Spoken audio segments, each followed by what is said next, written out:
Hola, ¿qué tal? ¿Cómo te va? Te saluda el maestro César desde el Centro Cultural de la Niñez Yucateca, donde me desempeño como instructor del taller de literatura.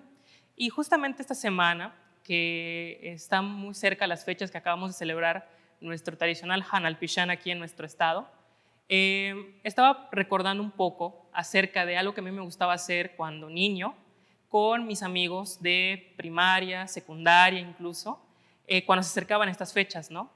Que era el sentarnos en algún rincón solamente entre nuestro grupo de amistades y empezar a contarnos ciertos relatos o historias de terror. Le apodábamos contarnos historias para no dormir, porque justamente al regresar en la casa a la noche, sí nos quedaba una sensación muy extraña e incómoda el estar en la soledad de nuestra habitación, recordando todas esas historias que acabamos de platicar en la tarde, por ejemplo, o incluso en la mañana, y eso a veces nos generaba insomnio y no podíamos dormir. Bueno, hay varios tipos de estas historias que platicábamos y hoy te quiero contar justamente en alguno de estos tipos y alguna de las historias que llegué a escuchar durante estas pláticas y estas reuniones en estas fechas.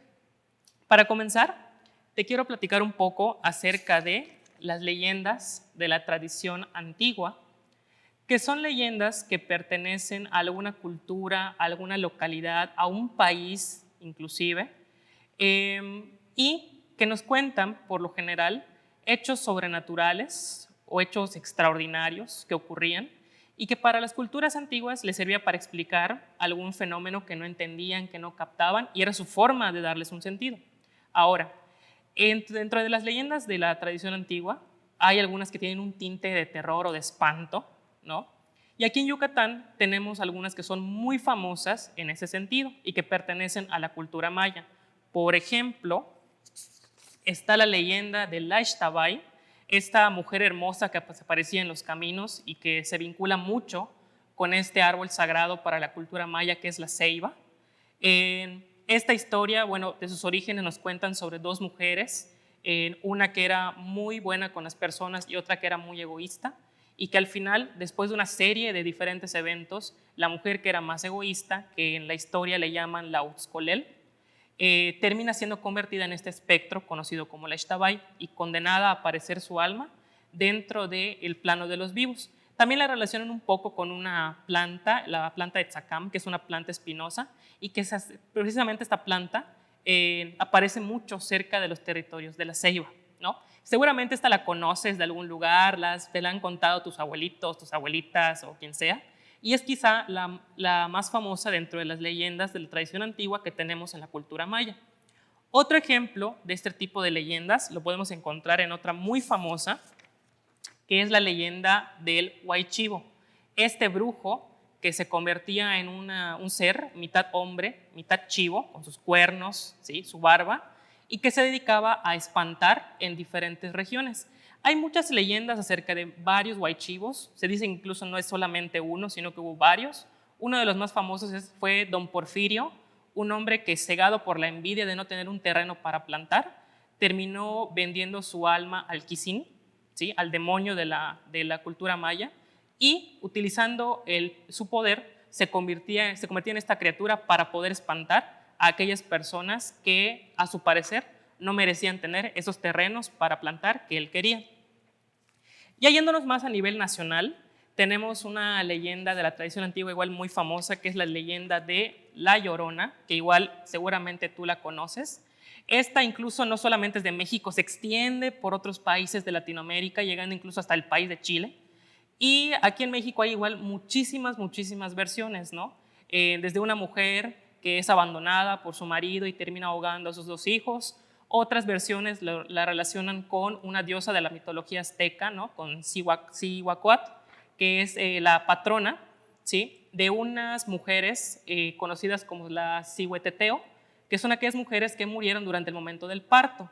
Dentro de las Cihueteteo hay una muy particular, la Chocacíhuatl, que es conocida como la primera mujer que murió al nacer, y se dice que su espectro es la que conocemos como la Llorona, ¿no? Seguramente igual te han contado que se aparece con su grito muy característico, que es ¡ay, mis hijos!, rondando incluso por cuerpos de agua, y que su sola presencia te puede hacer desmayar o incluso puede hacer que tu alma se pierda en ciertas versiones. Ya yéndonos incluso más para nivel Latinoamérica, leyendas que no son de aquí de México, tenemos a la leyenda de la Calchona, que es una bruja que se convertía en una especie de oveja y que en una de sus andadas le hicieron una mala jugada y quedó para siempre en una forma híbrida, donde tiene el cuerpo de una oveja, pero su cara y sus manos son la de una mujer. Esta leyenda es de Chile. Otra leyenda de Latinoamérica, la leyenda de la Tulevieja o la Tulivieja, que es de Costa Rica o Panamá. Característicamente esta es una que se parece muchísimo en sus orígenes a La Llorona, una mujer cuyo hijo muere ahogado en un río por un descuido suyo y entonces su alma es condenada a buscarlo por la eternidad. Recibe ese nombre por su característica de que parece una mujer vieja, anciana, y por llevar encima un sombrero llamado tule, que es un sombrero de hule muy típico de las regiones de Costa Rica y de Panamá. También hay otra versión que dice que es un espíritu llamado Itzó, de la religión Bribri, que también es de Costa Rica. Entonces, como verás, al igual que La Llorona, hay más de una versión sobre los orígenes de esta entidad. Y por último, tenemos también a el Silbón, una leyenda típica de Venezuela sobre un espectro cuyo silbido, cuando lo escuchas cerca, significa que el espectro está lejos, y cuando escuches el silbido lejos, asústate porque se encuentra cerca y te puede llevar en su costal, donde lleva los huesos de su padre y los huesos de sus víctimas. Estas leyendas son, te repito, típicas de ciertos países y de regiones y de culturas. De ahí recibe su nombre de leyendas de la tradición antigua. Conforme pasó el tiempo, la manera de contar historias para no dormir cambió y ahora pues muchas culturas originarias quedaron en ciertos poblados y se comenzó a urbanizar, es decir, se comenzaron a construir ciudades donde la mayoría vivimos. Dentro de las ciudades también surgieron otro tipo de historias que, al igual que las leyendas de la tradición antigua, se caracterizaban por ser contadas de boca en boca a tu vecino, a tu vecina, a tu hijo, a tu hija, a tu abuelito, quien sea. Y estas son conocidas como las leyendas urbanas. Urbano significa que se dan en las ciudades. Características de estas, sus escenarios no son el monte, no son el campo, es la ciudad, es tu casa, es tu vecindario. Y entre estas leyendas urbanas hay dos muy famosas. Está la leyenda de María Sangrienta, Verónica o Bloody Mary, también en inglés, acerca de un espectro que puedes invocar a través de un ritual cuando en la noche dices su nombre 3 veces frente a él y el espectro se aparece y lo que pasa después varía en diferentes versiones. Algunos te dicen que es un espíritu vengativo que cuando invocas pues te lleva tu alma y otros dicen que no, que simplemente se aparece y le puedes preguntar los secretos del mundo de los muertos. Esta es una leyenda urbana. La segunda, muy conocida, es la leyenda de la autoestopista, una mujer fantasma que se aparece en las carreteras y cuyo espectro pide parada a los autos. Se dice que si tú le niegas la parada, se aparece dentro de tu auto y hace que choques, y en cambio, si tú le das la parada, te pide que la lleves a un cementerio donde ella se bajará y desaparecerá apenas tú la dejes de ver. Derivadas de las leyendas urbanas y un poquito en pos del avance de la forma de contar historias, cuando comenzó la época del Internet, también comenzaron a difundirse, ya no de boca en boca, sino de sitio en sitio en Internet, otro tipo de historias muy parecidas a estas que te acabo de decir, pero que reciben el nombre de creepypastas, que seguramente si tú conoces o estás así muy en Internet, has escuchado acerca de estas.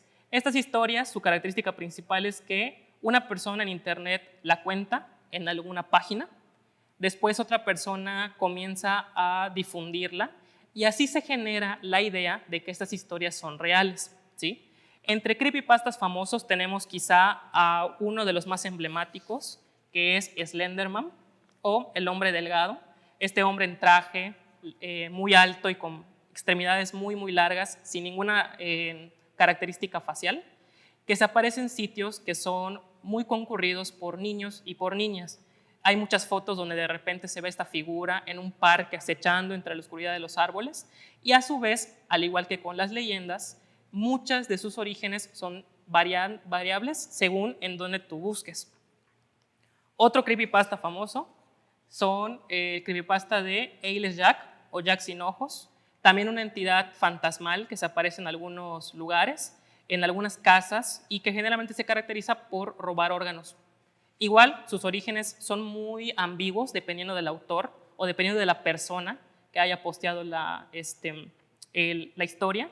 Y su característica principal es su cara, que no tiene ojos, y de sus cuencas vacías chorrea un líquido de color negro.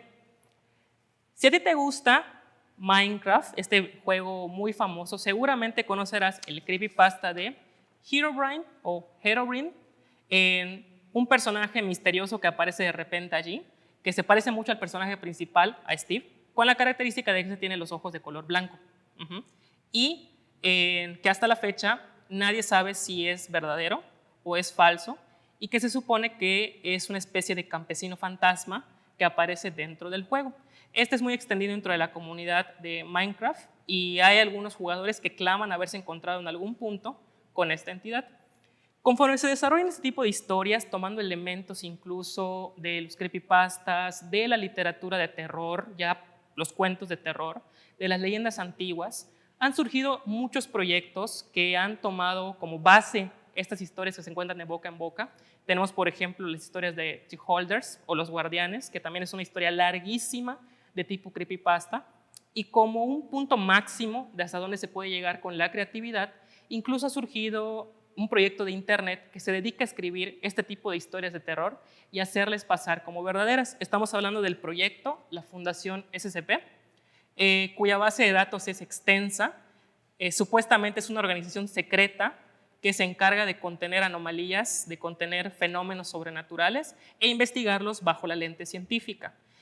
Puedes visitar la página si te atreves, nada más te advierto que hay algunos que sí te van a dejar pensando, ¿esto que estás leyendo es verdad o es mentira?